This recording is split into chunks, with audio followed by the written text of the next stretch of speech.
Yan, okay na siya. So na-repair ko na itong Midea top load automatic washing machine.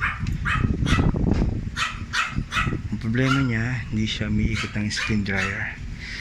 So I found out na hindi pala siya nakakaikot ng clockwise rotation. Ang ikot lang niya is puro counterclockwise. So dahil ang ikot ng spin dry is clockwise, hindi talaga makakaikot kapag spin dry.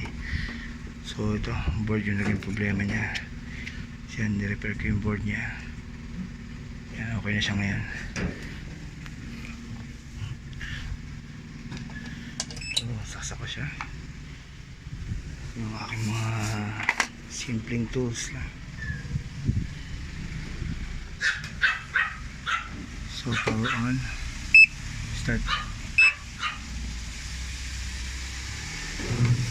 Yan. So kanina hindi siya nakakaikot ng clockwise, puro isang direction lang, counterclockwise lang.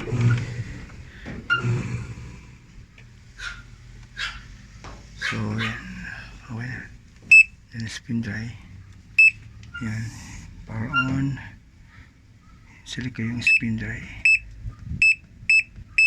Yan, start.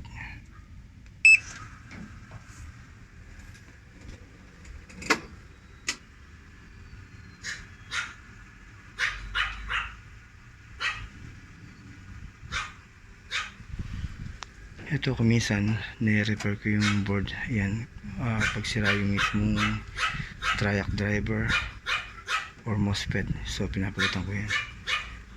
So this time yun, kailangan yung galing sa pag-trace. So na-trace ko yung open line.